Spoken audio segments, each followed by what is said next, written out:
Hello everybody and welcome back to the channel. I had a bit of a break with lots and lots of work going on, etc. Bad weather.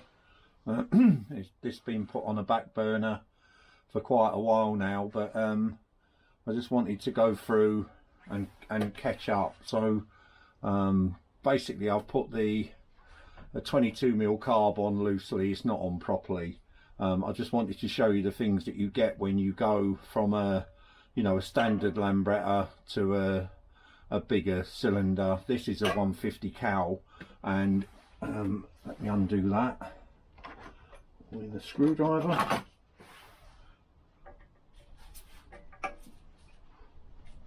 And I'll just remove the carburetor and I'll be able to show you a bit closer.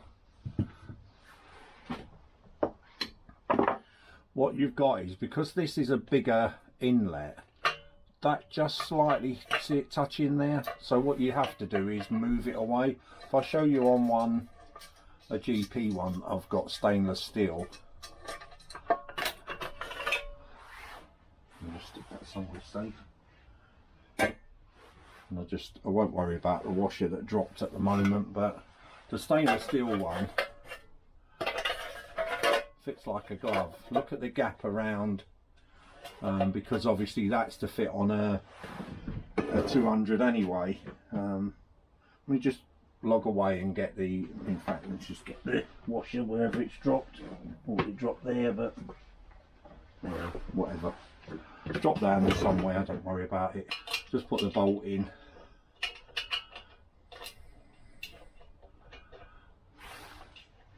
And I'm sort of still toying with the idea of using the, oh, now I've dropped the bolt, brilliant. I'm still toying with the idea of using the stainless steel. The only problem I've got is I had to bash this part down when I put it on the engine originally, because these sit lower on a 150. The carburetor was hitting here, and I've been toying with the idea of just taking that off, banging it back into shape, just riveting it back on, or bolting it back on is no big deal. It's just got a little, if you can see in there, a little hole. And what it basically supposed to do, on the Innocenti ones, I had a deflector here that when the when the fans blow in the air, it would actually bring it down to cool the hot part of the engine, which is always round the bottom. If you ever see any seizures on any Lambretta basic or any two-stroke, it's always around the exhaust, but that's the hottest part of the cylinder. This is the coolest part because you've got cold charge coming in all the time. There's always cold air and fuel and oil coming in at the top. So this is cold, this is hot, and obviously you've got the explosion at the top end.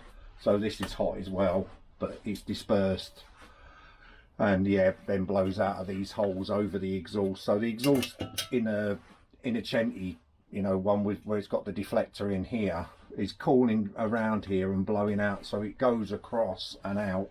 So you tend to find this side of the far side of the engine, or the drive side of the engine, is always hotter than the fan side on here anyway. With Vespas, if I can grab a cylinder to show you, hopefully the piston won't fall out. Oh, that's another Lambretta.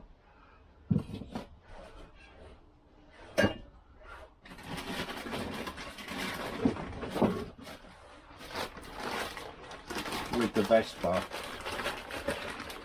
let's take this out. Look at the actual cooling around it.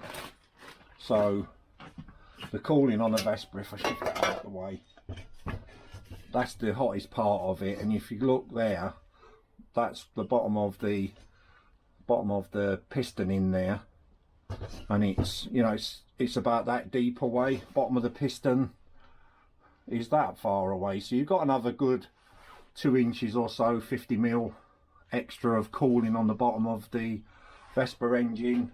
It's more it's got a bigger fan to start with anyway, but the cool side of the engine on the top is still got quite a lot of fins on the Vespa. It's still quite deep, whereas the Lambretta it's not. We go from the biggest that's the depth of it's nowhere near my fingers there, nowhere near. There's another about a good 10mm more on the top on a Vespa. These are both 200s, by the way. I could have showed you a 125, but it's just the same on a 125. It's got a lot more cooling area to keep the cylinder cool. That's not to say they don't seize, because they still do seize, and they still seize at the bottom if they're not running properly and the jets are wrong. But generally, Lambrettas are considered to be, excuse me a minute, for that reason Lambrettas are considered to be hot running engines, and that's obviously the reason why. If we take the exhaust, and this is the exhaust that's going to be used on here, it's quite a big exhaust. I might even have to open up the cowling on the bottom. I shouldn't do, because I've already done it anyway, but that'll have to be opened up more, just basically just to accommodate, not much, an inch or so would cover that perfectly. It would also come back a bit, so I'd need a bit here. So if I can find my pen, I can show you what I need. Let me cut away and get my pen and come back to you. I found the pen, so I'm talking about probably taking that shaded bit off. I could do that very, very easily with a Dremel. I'm going to be painting this anyway before using it again. With the heat, it's gone off a bit, and so is this one. That's why I'm toying with the idea of maybe using the stainless steel. I don't know, what do you reckon? Does it look better? GP, LI, GP. And because I'm using the bigger, heavier flywheel with the longer fins, this is longer than the old Innocenti one, so you get more air from these. That's the next actual job we're going to be doing, is fitting and showing about timing. But before we do any of that, obviously you've got to make sure, I will, in fact, let's make the decision, we're going to use that. We're not going to use the stainless steel, so that one, forget about. We'll go on here, and we'll get these painted up and you know, nice and neat. What I'll need to do is just, I'm not putting a gasket or anything, but I'll just stick on the exhaust downpipe, make sure that that clears this, and I can rub this down and get it all painted again nice and white. And this fan cowling, so I'll just stick the exhaust on in its place like so. Put it around the right way, might get somewhere. That's better.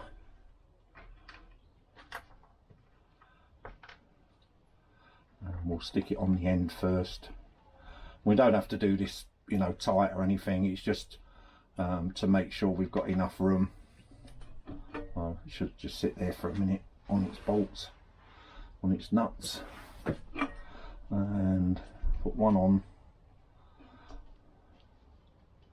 like so, loosely. Put this one on loosely, and then we can slide that on. Some of them will actually miss this down pipe, some don't. I just think put it on loosely, as we're doing now.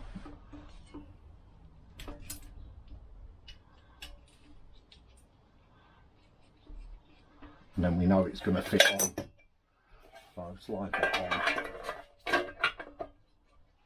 And that's going to fit perfectly. So I know I don't need to adjust the bottom at all. I don't need to cut any of that out. I don't recall doing that, but I might have done in the past. I'm really not sure. I'm not sure about that at all. I've got no memory of actually rubbing that down other than painting it. You know, that's the one that came with my Series 2 anyway.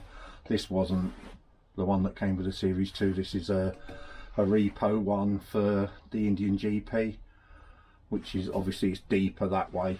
And you have to take a tad out of your footboard. I'll explain that when we come to put it back in the engine. But yeah, I'm quite happy with that. So to make this work, I only need really to take that little bit off with my Dremel and a cutter, and then obviously, you know, some 1000 or 400 grit, do some primer on that. There's a little bit of a dig there, make that look nice, where the petrol pipe's been rubbing on there, and the footboard rub there, like to take a bit out of the footboard. As I say, it was all original GP Li 150 at one time, and then I did the electronic on it, but that's way in the past now. But I'll say I'll cut away and I'll cut this out, because it's, you know, it's literally just cut a little bit out with the Dremel, put a disc in there to cut that. I'm pointing at stuff you can't see, so I'm just going to cut that out, and then I'll cut back in, and we'll just bolt it up loosely before I take it off and paint it. And like I say, I'm gonna, before I actually finish painting these, I'll show you about the timing.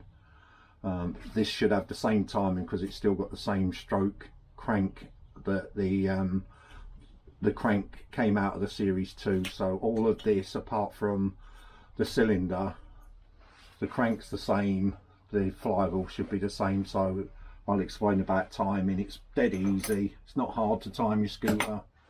Obviously it's just, it's one of them, when you do it a few times and you've got one of these little beasties, it's dead easy. But you don't need a buzz wangle like people say and what have you. It's 360 degrees, you know, a circle's 360 degrees, so 17 degrees before, when the piston's on its top. It's not rocket science, but you know, we will explain that in a minute. So what I'm going to do is I'm going to take these off, which are an 8mm. Yep. So I'll just undo these and take these off, and what I'm going to do is I'll spend some time cleaning them up and painting them. Obviously that's boring for people to watch, people rubbing stuff down. I know I'd get bored anyway, but that's me anyway. But if I get bored, you get bored. I won't be boring people with this stuff. So I'll say it's only on there to make sure that it aligned, etc. And what we'll do is we'll put the stator plate on in this video, and we'll call it a day from that. So we'll have the stator on and the flywheel. But the problem I had, you know, 5 years into using this scooter, this cheapy plastic stuff's decided to split on me. So I have got some somewhere. I'll have to dig that out, and I'll show you about the wiring on the stator plate, etc. So give me a few minutes to cut back in, take this off and cut back in, move you back round again, take this back off, and like I say, cut back in again, and we'll take it from there. You'll be able to see, I'll explain to you about timing, how I do it. Everybody does it differently. Like I say, you know, the buzzword at the moment is the buzz wangle screwed onto your crankshaft.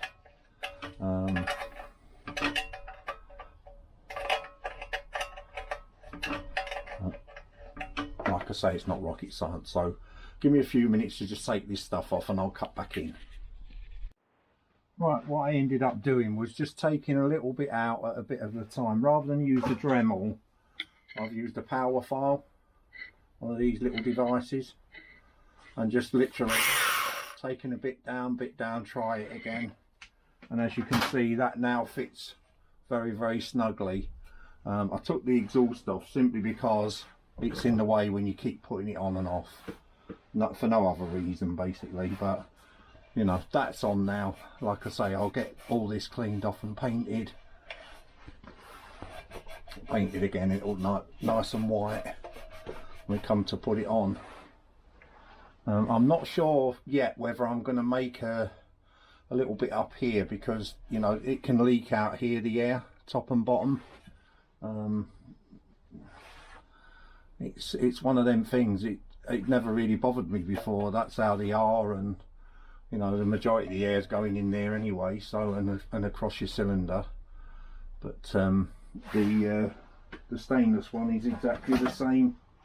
You know, it's got this part here, it comes out too far from the mag side flange. I can take that off now anyway, and we can go through the timing.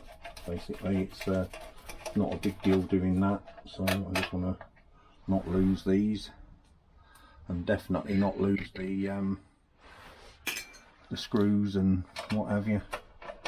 Like I say, this can be rubbed down then. Surprising how greasy your hands get even just doing the most mundane things. But these are again all stainless steel. That way you get longevity with your parts you buy. You get what you pay for, is what I'm trying to say. If you want a mild steel, more traditional and original, fantastic. But they don't last. They'll rust like the original screws and bolts do. And before you know it, you're buying twice. Let's spin this around again. Get rid of that cowling out of our way. And tighten that a bit. And just bring the engine round so I can just get the rest of these out. I think I've already taken, no, I thought I took the back one out, but I haven't.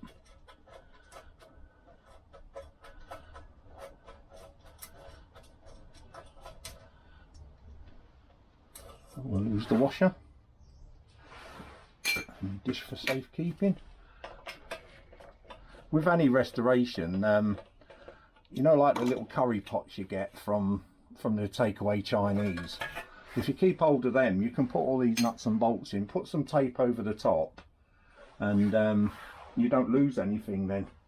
You don't lose any nuts and bolts. And what you can write on the little pot is, you know, flywheel, rear hub, stuff like that. You can do all that stuff without losing anything. So here's our crankshaft, which if I get a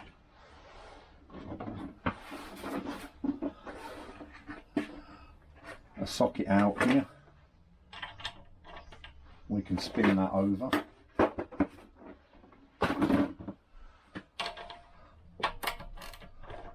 Yeah, it's nice and free.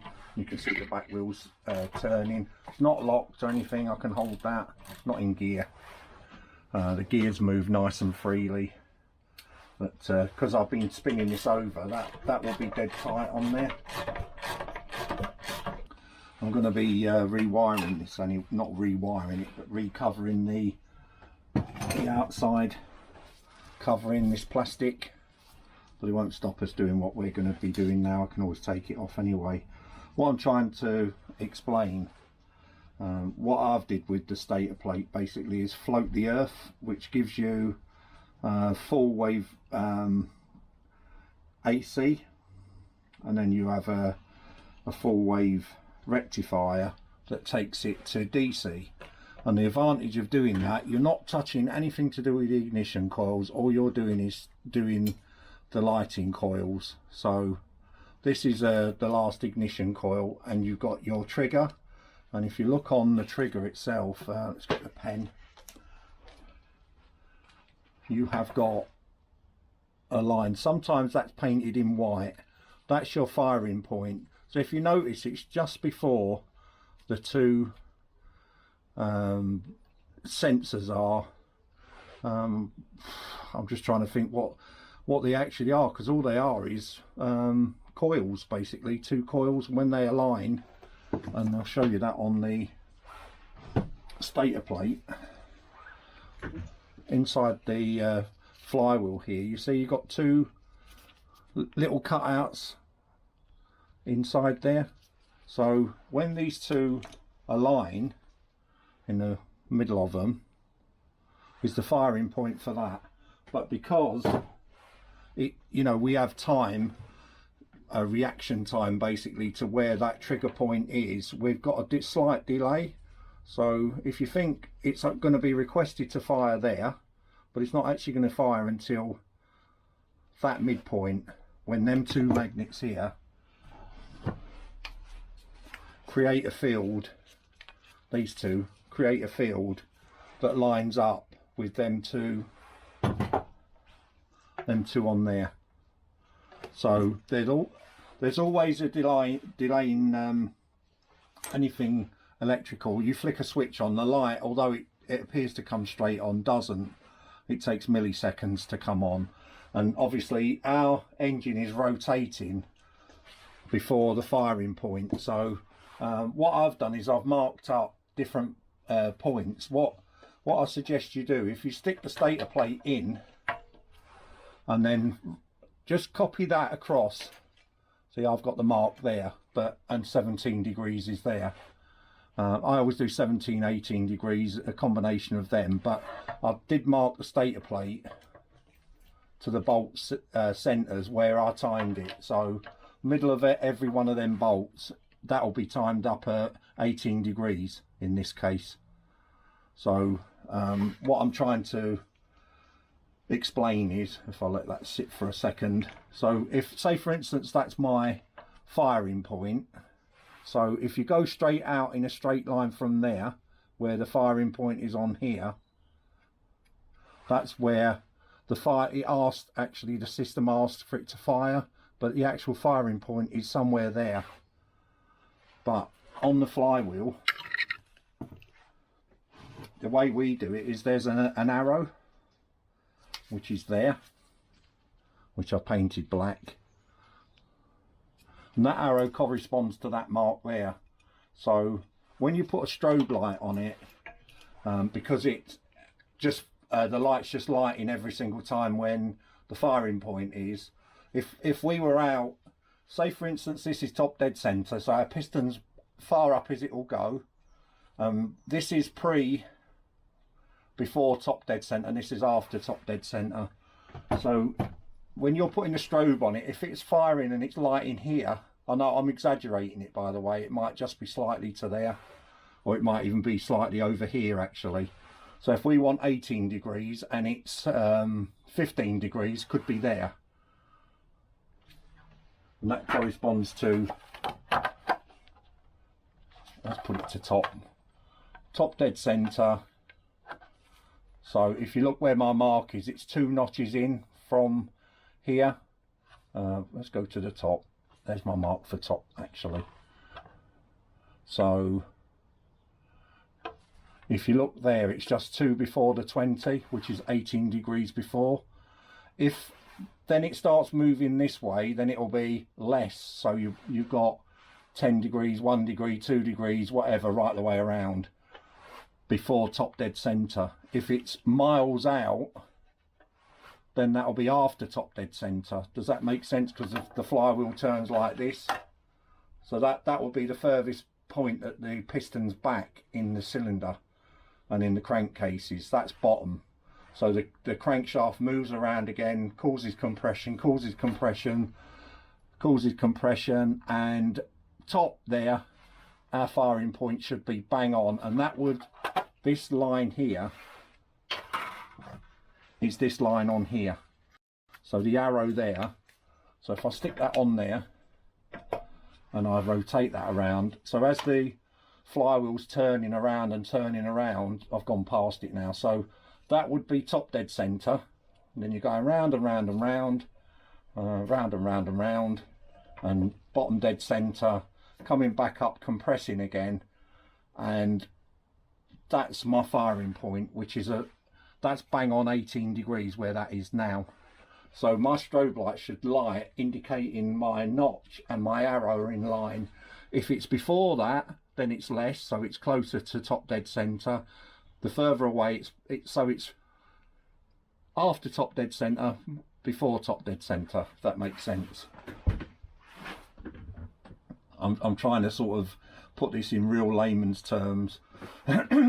So it turns around again, so it's not firing, the exhaust is coming out, and we've got a new charge coming in right the way around. It's being compressed, and bang, that fired. So it tells it to fire probably about there and fires there. And this, when you've got an advanced retard system, you can move that point So you can leave your stator plate where it is and decide with knocking notches in. So if you do top dead center, 10, 20, 15, you might want 15 degrees, depending on what tune you are in. There's a little mark here as well, which your stator plate should line up with.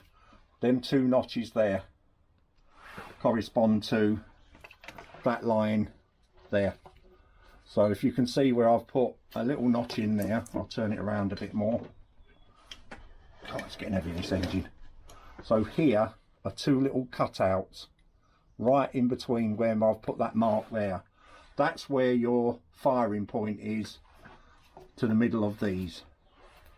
Yeah, does that make sense now? That lines up with that, and that gives you your firing point in degrees from 360 degrees, from 0 to 360 degrees. So if we say 0 is the top, then we're so before it gets to top is when it wants to fire. So what you're trying to do is, as the piston comes up, you're trying to put the spark slightly before, so it ignites the mixture and moves it back down again. If you get the timing right, it runs nice and cool, and you get the more you burn, the more power, is what I'm trying to say. So if you never burn the whole lot, it's a 2-stroke engine, it's got, you know, it's got exhaust mixture coming out as you've got new charge coming in, so you'll never ever burn the whole lot. But the more you burn, obviously the more power you're going to get, and that in its simplest terms is timing. So because I already know that that is my 18 degrees, I've done that with the, you know, the mark I've made there, and the mark I've made there is top dead center 18 degrees. So my arrow there is lined up. So if you see there where I've marked, that line there will go straight through and match up to that line. Does that make sense? Yeah, so that back is where it tells it to fire, and that's the firing position just slightly afterwards, and that's the difference between the gap on the line and the center of the magnets. Wow, I hope that made sense to people. But it's doing timing with electronic ignitions is dead easy. It's a lot harder with points, because you have to put a lamp on there to tell you the opening points of when the point's basically open, and what you're after is this firing point when the light bulb just like comes on basically, and then it will go off when you move past that point, because obviously you don't want to spark now, because there's no charge to be compressed, and I don't know what it would do to an engine, to be honest. It just wouldn't run anyway. But so you're turning around again and you're bringing it up, compression. I can feel the compression on the piston there, and bang, it fires. So it tells it to fire when it lines up with that, and it's fired there when it lines up with that mark. Yeah, and if you look at that, that's lined up, that's lined up. So I know with as much certainty as you can do that I am 100% going to be on 18 degrees there. That's the way I personally do timing. Like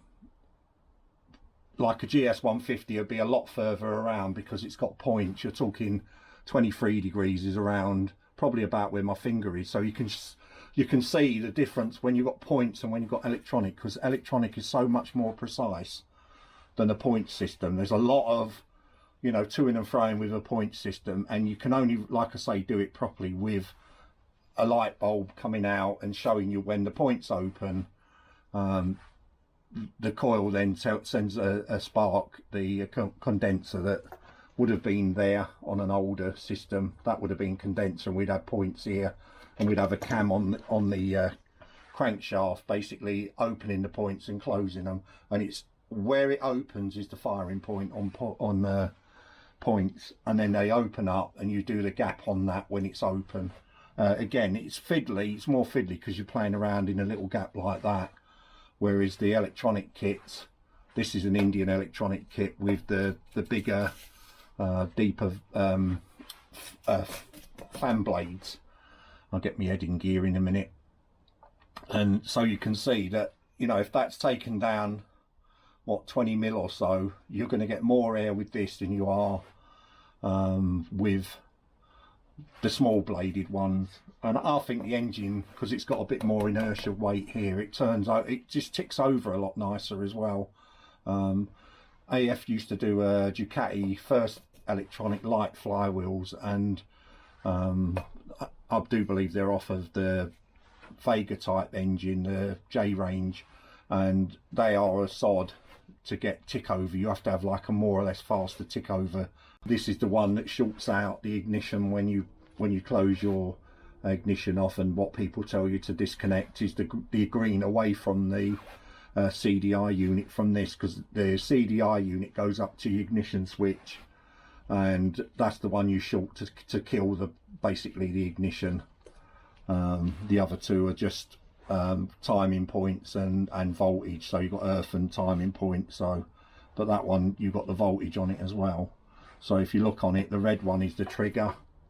It's not hard to work out. The white one's the earth, you know, and the green one is the actual voltage that drives the CDI. So the CDI's got 12 volts on it all the time, and that tells it fire, fire, fire, spark, spark, spark, and that's why you earth the green one.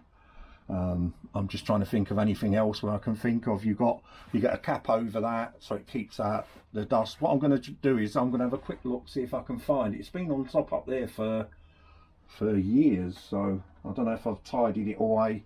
I'll find the new sheath on it and I'll show you why I've split them like that. It's just that goes up to the back of the frame on a Series 2 up at the back.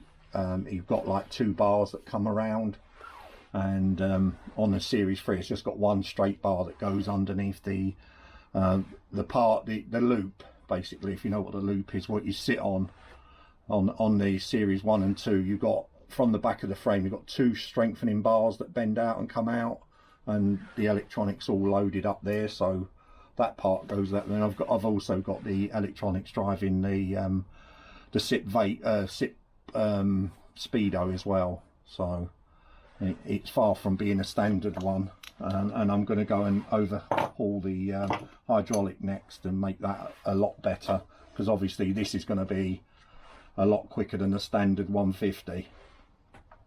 It won't pull up dead roses out of a field, but it will, you know, it'll move. I don't know how fast yet, we'll see. So I'm going to cut away and end this video today on this one. I'll get the stator plate covering, sheathing, outer sheathing changed. I might do that on video, I don't know yet. It's not hard, you know, you just pull that off, put the cables through again, Bob's your auntie basically. So yeah, I'll end it here now. Thanks for watching, and thanks for all the new subscribers, and I hope this made sense to people. Any questions, obviously ask. It's, you know, if you don't want 18 and you want 17 or you want 19, obviously that would move around this firing point, but this doesn't. You see what I mean? The stator plate moves, but in relation to where you want the firing point. So if you wanted it, if you think of it, that's how it should sit inside. So if I wanted it to fire before, it would be around, so you'd move the stator plate that way. And if you wanted to move it closer to top end, you'd move it clockwise. So you'd move the stator plate like that to bring the firing point closer to clockwise on the top. If you can see that, you move it clockwise, the firing point will move up. Anti-clockwise moves it back. So this is before top dead center, and that's after. Anything after that is way too late anyway. The bike won't run properly, because you'll be firing when the piston's on it well on its way down, after the fuel's been compressed. So what you're after is just before, and it depends on, you know, if you've got a kit and they say to you do it at 23 degrees, then obviously it's before that, or 18 degrees, you're more or less where I am now. And if you've got an ignition with advance and retard, some of them automatically do it, so you set up the static timing to what they tell you to do. So it might be set it at 15 degrees, so it'll be where that mark is, and then the electronics in it, as you rev more and more and more, it'll move the firing point either forward or back depending on what they want out of the kit. Because obviously if it's revving more, My understanding is it needs to move towards top dead centre, and if it's revving less, it should move back. But like I say, I'm not a tuning expert and I don't profess to be one, so there's a lot more talented people than me out there doing a lot with scooters at the moment. And you know, if you think it wasn't that long ago where you couldn't buy a Casa engine, look at that now. It's, you know, it's a lot of money, but it's space age technology from where this was. Uni as well, the quality of them compared to this block, you know, if you can afford a Uni engine, then casing, go for it, or a Casa, it's up to you. The world's your oyster basically. It's only money in your pocket at the end of the day. So I will update on the carburetor as well on the next video, what I found with it. It was perplexing because I've never had a Scootopia carb before, and it came and it plugged on my 150. I've had this on the Series 2 for a little while now, riding around, and I had it set up as a GP 150. So again, all proven, all known points. So I don't know if I can actually show you this before I go. I might be able to. It depends on if this light flickers or not, because it's a sod if it's out of phase. Let me see if that's going to cause a flicker. No, we're in business. So if I can get that in there to light up, can you see where the two magnets are on my line? And can you see where that little cutout is there? It's just before where the two magnets are. Yeah, can you see? Hopefully you can see that. I don't know if I can get it shining in there. No, I can't. I'm trying to get the light in so you can see it. Yeah, you can probably see it there. So we've got your two magnets, and can you see where it tells it to fire? That's why that line marks up with that line on there. Okay, I'll end it there now. Thanks for watching, everybody. Take care, everybody. Look after each other. Bye for now.